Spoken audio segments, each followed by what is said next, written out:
Alright, what's going on, everyone? Welcome back. This video, Monday, September 6th, MLB games. We have to go over them. It's a little bit later than I'd normally do this, but I want to rip through these still. Last night was a crazy fantasy draft for me for NFL, so stayed up really late and have to get up early today. So we're just going to go through these as quick as possible. The races continue to heat up. The storylines continue to heat up. So, Royals 3, Orioles 2. Orioles have had the Royals number pretty much up until this, in their last series they played at least. That's really what got Baltimore going out of the bottom of the power rankings, but they're back there now and they were looking for a chance to get back. They did have a lead here. Mullins hits his fifth of the season, coming in that fifth inning, give the Orioles a 2-1 lead at the time. But the Royals put up 2 in the 8th and end up winning this one 3-2. Bubick goes 5.1, 2 runs, 4 Ks. Lothar, 6 innings pitched, 1 run, giving up 1 home run. No decision. Game doesn't matter too much, of course, but we're going to go over it. Anyway, Nationals 4, Mets 3. So the Mets drop again back to 500. I think it's safe to say their season's pretty much a wrap at this point. They are 69-69 on the season, which, believe it or not, is the first time in Mets history. Exchanging runs in the first and fourth, the Mets do take the lead in the 6th, and they find a way to lose it in the bottom of the 9th. No home runs coming in the National side. We have Alonso hitting his 30th, coming in that 6th inning, which gave the Mets a lead at the time. But, like I said, bottom of the 9th, they end up blowing it. Williams goes 5, 2 runs, 3 Ks, and Diaz is going to get charged with the blown save. And Patrick Corbin goes 7, 3 runs, 4 Ks, over 7 innings pitched. Good outing for him. He's going to get the no decision, of course, but they win. Blue Jays 8, Yankees 0. And the Blue Jays are out on a 5-game winning streak, closing the gap on the wild card to 3 games because the Yankees lose, of course, and Boston also lost yesterday. Jays got out to a quick 2-0 lead when Semien and Guerrero go back-to-back home runs. Game stays super tight until the 7th, and Toronto adds a 3rd run in that 7th inning. And coming in the 9th inning, they pile on a bunch more runs, including a Semien grand slam, which pretty much seals the deal for them. Yankees get shut out by Ryu, who goes 0 runs, 6 Ks. And Tyon for the Yankees goes 7, 3 runs, 5 Ks. Big win for the Blue Jays. The series is pretty much monumental for them. 3 more games between these two teams. We're going to see who's going to come out on top of that. Rays 11, Red Sox 10. Red Sox were up 7-1 after 2, and they find a way to blow this one. Rays put up 4 in the 4th before tacking on consistent runs between the 6th and 9th, and it becomes the 43rd comeback win for the Rays this season. I know I talk about it a lot, how it seems like they always come back, but there's the number for you. They're constantly coming back. Cruz goes 28. Meadows, it's his 24th of the season in that 9th, which ties it up and sends it to extras. Arraez, his 3rd for Boston. This game was back and forth like crazy. Boston just couldn't hold on to that lead, putting up 1 in the 6th, 1 in the 7th before the Rays had to put up 1 in the 8th and 9th. Yarbrough goes 2, giving up 7 earned runs. A rough outing for him, but the bullpen closes the door. Even though they give up a couple runs down the stretch, their offense bailed them out. Chris Sale goes 3.2. 1 around 6 Ks, but he gives up 10 hits, 5 runs of them, so 4 of them unearned coming in that 4th inning. So looks like an error. 4 errors for Boston, probably a big part of this disastrous game for them. Matt, thank you for dropping by. Nice to see you, buddy. Pirates 6, Tigers 3, and not a whole lot to say. Pirates here getting out early 2-0. Tigers do put up 3 in the 6th to take a lead for a short period. Skubal gives up a home run to Newman in that 1st inning, which is those 2 runs. But the Pirates pile on 4, just generating those runs deep in their lineup.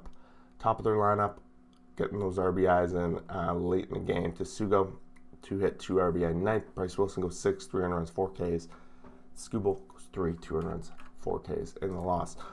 Moving along, we got a big game for the Phillies. They pull off a big win against the Brewers, and they're now 5 games above 500, closing a little bit of the gap on teams ahead of them. I guess the Braves were out of action. I thought there were 15 games yesterday, but I was wrong. So I'm going to have to change that title. But, yeah. Phillies 2 runs in the first, 1 in the second, and then they just, late in the game after they have a 4-0 lead, they pile on 7 in that 8th inning. Zach Wheeler leading the way with 6 innings pitched, no earned runs, giving up 5 Ks, and the long ball was alive and well for Philly. Harper gets out his 28th of the season, and Galvis again. These guys both went deep yesterday, and now they're doing it again. Brad Miller hits 2. McCutchen is his 24th. Segura hits his 11th. The Phillies are just coming in hot, and they're couldn't have picked a better time. Might have been better when they were at top of the division, but better late than never. Woodruff goes 6, 4 earned runs, 6 Ks in the loss, giving up 3 home runs. Not a great outing for him, but he's had a great season, so can't hold too much against him. Cubs 4, Reds 3. I think that's 7 games in a row now for the Cubs, which they're just completely playing spoiler, and the Reds are just completely crapping the bed down the stretch here. Cubs did get out 3-0 quickly in that first inning off an Ian Happ 3-run shot. Coming in that 6th inning, Cincinnati ties it up, 3 runs of their own, coming off a lot of it coming off the bats of the Castellanos, who ends up getting a run scored, Aquino getting a hit in there. But there's only 2 RBIs, so I'm not sure how that inning went. It was a pretty strange inning from the looks of the box score. Sonny Gray goes 5, 2 runs, 8 Ks, gives them the outing that they need. And Steele on the other side goes 5, 3 runs, 4 Ks. Both these guys obviously getting the no decision. It's 3-3. And then Lorenzen gets the blown save down the stretch in the 8th inning where the Cubs take the lead there. Schwindler having a nice RBI hit to give his team the win. Giants 10, Rockies 5, and the Giants trying to come out of that Dodgers series with a little bit of heat, a little bit of momentum. They pick up a win, but of course the Dodgers do the same. They were out 2-1 after 2, and then they just started piling on. 2 runs in the 4th, 4 in the 5th, and 2 more in the 6th. Ruff hits his 15th. Posey his 17th, both coming in that first inning to give them that quick lead. Estrada then has 2 in the game, 6 on the season now. And on the other side, McMahon hits his 21st and Hampson his 9th.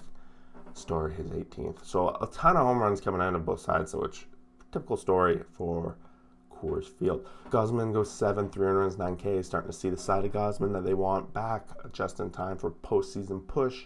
Freeland goes 4.1, 7 earned runs, and 6 Ks, 4 of them home runs. Not a great outing for Freeland. Dodgers answering right when Giants win. Dodgers taking care of business. Cardinals, who were surging into a playoff position, might have misstepped a little bit over the past 2 days, falling apart in the 9th yesterday, and now losing a key game to the Dodgers. They gave up 4 in that first inning. Chase Taylor, 20th home run of the season, a 2-run shot coming with 2 out in that first, gives them a quick lead. They had another one in the 3rd, take a 5-0 lead. And St. Louis is only able to put up 1 against Scherzer, who goes 8, 113 Ks. And Scherzer has just been lights out ever since coming to the Dodgers. Mikolas goes 5, 4 runs, 3 Ks in the loss, and that's a big loss for St. Louis. Twins 5, Indians 2, not a whole lot these guys are playing for other than pride in this division. Fernando Reyes hits his 27th, coming in that 4th inning, which is a 2-run bomb when they're down 3-0. Brings it within 3-2, but it's as close as they'll get. Buxton hits his 11th of the season in that 5th inning to give them a 4-2 lead, and then they add 1 more in the 6th. We also see Polanco in that 3rd inning hitting a solo shot, his 27th this season. The story could have been very different had Buxton been on this team all season long. He comes back and he looking great, let's be honest. Ober goes 4, 2 earned runs, 4 Ks, and Allen goes 5.1, 5 earned run. and 4 Ks in the win for the Twins. Houston 11, Mariners 2, and the Mariners had been streaking and they had been closing the gap. I think they got as close as 4 games back from Houston. But it's time for Houston to be like, listen, guys, you guys just aren't quite ready. They pile on 6 runs in that second inning to just take a quick 6-0 lead. Altuve had a multi-home run night up to 24. Alvarez his 27th. Diaz his 17th. Tucker had a multi-home run night, his 30th, and Correa also hits his 30th. The home run ball was alive and well for Houston, and they came out to play. Seattle does bring it within 4, 6-2 after 3, but in the 5th and 6th, Houston adds 5 more runs and doesn't look back. Kikuchi goes 1.2, 4 earned runs, and then Doolittle gets lit up in the bullpen, while Lance McCullers goes 6, 2 earned runs and 7 Ks. While Bielak comes in for the 3-inning save. Big win for Houston. Rangers 4, Angels 0, and again, this is another one of those games that don't matter much at all. But Texas does take the win, putting up 1 in the first, 1 in the second, 2-0 at that point, and they just shut them out the rest of the way. Hernandez leads the way with 2 hits and an RBI, and Trevino, the catcher, 2 hits, 2 RBIs. Alexi goes 6, 0 earned runs, 7 Ks. He's now 2-0. Don't know this guy, but he's a 23-year-old kid, so he's been good in both his outings so far. Barria goes 7, 3 earned runs, 3 Ks. Again, not a bad outing for Barria, but no run support. He's going to get charged with loss, and there you have it. MLB games from Monday, Labor Day. It was a lot of important games, but also a lot of games out there that don't mean much, and that's how September baseball typically goes. Belly's average continues to drop. Belly has just been atrocious for the Dodgers. It's a wonder he's still getting that starting spot day in and day out. But yeah, that pretty much wraps it up, guys. We started a bit late. I'm running a little bit behind, so I'm not going to stay too much. And thanks for watching. We will see you guys next video. Peace out.